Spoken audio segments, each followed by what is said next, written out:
Le décor, il a été planté par le DESIC, le directeur des systèmes d'information et de la communication au ministère de l'enseignement technique et professionnel, a donné le motif de cette rencontre avec les chefs d'établissement scolaire du sous-secteur. C'est l'effort personnel du ministre pour avoir accepté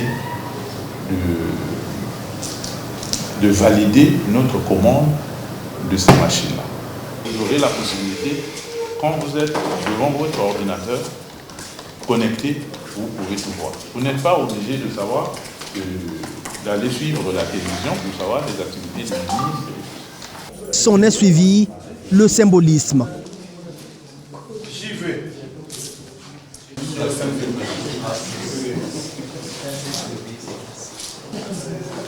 La remise officielle d'un échantillon d'ordinateur au directeur départemental de l'enseignement technique, représentant également son collègue de l'enseignement professionnel. Mais nous disons donc merci à M. le ministre d'avoir permis que ce don se fasse par l'intermédiaire de M. le DESIC. Et nous pensons que nous en ferons bon usage. Depuis qu'on a commencé avec les inscriptions en ligne, ils ont posé un problème de manque de l'outil informatique dans chaque établissement. Et nous, en tant que DESIC, qui sommes le bras informatique du ministère, nous avons remonté ces doléances au niveau du cabinet. Et le ministre, dans le souci de voir l'applicabilité de ces réformes, des réformes qu'il a bien apportées, il ne pouvait que répondre favorablement à ces doléances. Et voilà qu'il a mis à la disposition de la DESIC un nombre important d'ordinateurs qui vont être dispatchés dans tous les établissements publics sous tutelle en vue de booster le travail. Les inscriptions vont se faire automatiquement et à la seconde près au niveau de la DESIC où nous avons la gestion des applications ou du logiciel, nous allons déjà avoir les informations. Ça facilite le travail. Le nombre de risques aussi de fraude sera bien amoindri. Cette dotation du ministère de l'enseignement technique et professionnel via la DESIC intègre les réformes opérées par le ministre Ghislaine Magessa Ebomé dans le volet amélioration des conditions de travail. Le but, c'est pour moderniser, pour optimiser la gestion des tâches scolaires et en même temps aussi pour soutenir la campagne des examens de 2025.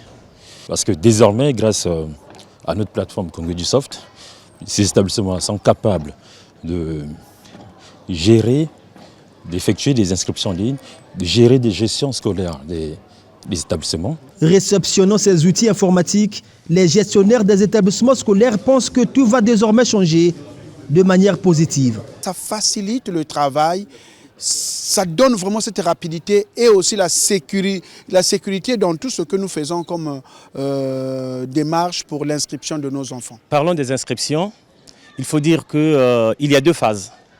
Il y a une partie que nous recevons les dossiers des élèves, donc la version papier. Mais il y a également les inscriptions en ligne. Et les inscriptions en ligne, on peut dire que ce sont des inscriptions virtuelles et que nous logeons toutes les informations et éventuellement utiliser l'outil informatique pour que nous les envoyions à qui des droits, notamment à la DESIC. Nous remercions d'abord notre ministre pour avoir pensé aux établissements parce que nous éprouvons beaucoup de difficultés dans la réalisation des inscriptions en ligne. Parce qu'il faut avoir le matériel adéquat, puisque l'inscription en ligne, il faut avoir les ordinateurs, il faut avoir tout ce qui va avec. Et on était donc un peu inquiets et puis on se disait qu'est-ce qu'il fallait faire parce que la difficulté était là. Et aujourd'hui, nous sommes très contents parce que ce matériel vient pallier la difficulté qui était la nôtre pour réaliser les inscriptions en ligne pour les candidats aux examens d'État.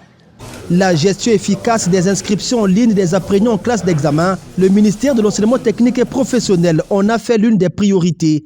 Déjà, ces gestionnaires d'établissements avaient été dotés des outils essentiels pour la gestion de ces inscriptions. Ce fut lors d'une formation spéciale organisée justement par la direction des systèmes d'information et de la communication.